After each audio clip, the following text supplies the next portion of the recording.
Sir ಇದು ಏನು ನೋಡ್ತಾ ಇದ್ದಾರೆ ನೋಡಿ, ಇದು 2 ಎಕರೆ land, Nanjangud registration.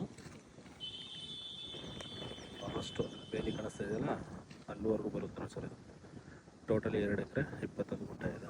ಡಾಂಬರ್ touch corner property. Nanjangud ಟೌನ್ಗೆ ಕರೆಕ್ಟಾಗಿ ಒಂದು 6 ಕಿಲೋಮೀಟ್ರ್ ಬರುತ್ತೆ. ಒಂದು 5ರಿಂದ 6 ಕಿಲೋಮೀಟ್ರ್ ನಂಜನಗೂಡು ಟೌನು. ಅದೇನು ನೋಡ್ತಾ ಇದ್ದಾರೆ ಎಂಟ್ರೆನ್ಸು, ಅದು ಡಾಂಬರ್ ಟಚ್ಗಿರೋದು ನೋಡಿ ಸರ್. ಇದೇನು ನೋಡ್ತಾ ಇದ್ದಾರೆ ಇದೇ ಡಾಂಬರ್ಗೆ ಟಚ್ ಇರೋಂಥ ಪ್ರಾಪರ್ಟಿ. ಈ ಡಾಂಬರ್ ನೋಡ್ತಾ ಇದ್ದಾರಲ್ಲ, ಈ ಡಾಂಬರ್ಗೆ ಟಚ್ ಇರೋಂಥ ಜಾಗ ಇದು ನಿಮಗೆ ನಂಜನಗೂಡು ರಿಜಿಸ್ಟ್ರೇಷನ್ ಬರುತ್ತೆ. ನಂಜನಗೂಡು ಟೌನ್ಗೆ ಒಂದು 5ರಿಂದ 6 ಕಿಲೋಮೀಟ್ರ್ ಬರುತ್ತೆ. ಇದು ನಿಮಗೆ ಗುಂಡ್ಲುಪೇಟೆ ಟು ಮೈಸೂರು ಊಟಿ ನ್ಯಾಷನಲ್ ಹೈವೇಯಿಂದ ಜಸ್ಟ್ ಒಂದು ಒಳಗಡೆಗೆ ಒಂದು 3 ಕಿಲೋಮೀಟ್ರ್ ಬರುತ್ತೆ ಸರ್. ಇದು ಲ್ಯಾಂಡ್ಗೆ ಒಂದು 3 ಕಿಲೋಮೀಟ್ರ್ ಬರುತ್ತೆ.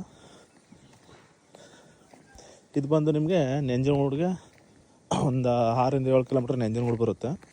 ಇದು ಮೈಸೂರಿಗೆ ಒಂದು 30 ಕಿಲೋಮೀಟ್ರ್ ಬರ್ಬೋದು ಸರ್ ನಿಮಗೆ ಮೈಸೂರು. ನೋಡಿ ಸರ್, ಇದೇನು ತೋರಿಸ್ತಾ ಇದೆ ನೋಡಿ, ಇದೇ ಜಾಗ ಮೈಸೂರಿಗೆ ಒಂದು 30 ಕಿಲೋಮೀಟ್ರ್ ಬರುತ್ತೆ. ಲಾಸ್ಟ್ ಡೆಡ್ ಎಂಡು ಅಲ್ಲಿ ಗ್ರೀನ್ ಮೆಸ್ ಹಾಕಿದಾರಲ್ಲ, ಅಲ್ಲಿವರೆಗೂ ಬರುತ್ತೆ ಸರ್ ಇದು ಲ್ಯಾಂಡ್.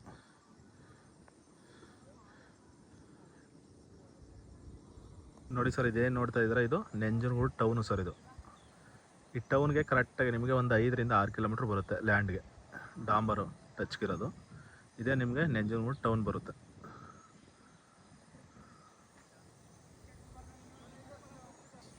ಈ ಡಾಂಬರ್ಗೆ ಟಚ್ ಇರೋಂಥ ಜಾಗ ಸರ್. ಜಾಗ ಮಾತ್ರ ಒಳ್ಳೆ ಅದ್ಭುತ ಆಗಿದೆ ಸರ್. ನಿಮಗೆ ಒಂದು 1 ಎಕರೆ 2 ಎಕರೆ ಫಾರ್ಮ್ ಮಾಡೋರ್ಗು ಒಳ್ಳೆ ಜಾಗ. ಇವಾಗ ಜೂಮ್ ಮಾಡಿ ತೋರಿಸ್ತಾ ಇದ್ದೀನಿ ನೋಡಿ ಸರ್. ಅದೇನು ನೋಡ್ತಾ ಇದ್ದೀರಾ, ಅದೇ ನಿಮಗೆ ನಂಜನಗೂಡು ಟೌನ್ ಬರುತ್ತೆ ಸರ್. ಟೌನ್ಗೆ ಒಂದು 5ರಿಂದ 6 ಕಿಲೋಮೀಟ್ರ್ ಬರುತ್ತೆ ನಂಜನಗೂಡು ಟೌನ್ಗೆ. ಜಾಗ ಮಾತ್ರ ಒಳ್ಳೆ ಅದ್ಭುತ ಆಗಿದೆ ಸರ್ ಜಾಗ. ಸುತ್ತ ಎಲ್ಲ ಫೆನ್ಸಿಂಗು ಕೂಡ ಆಗಿದೆ, ಗೇಟು ಮಾಡಿದ್ದಾರೆ. ನಿಮಗೆ ಫುಲ್ ಇದು ಡಾಂಬರ್ಗೆ ಕಾರ್ನರ್ ಇದೆ ನಿಮಗೆ.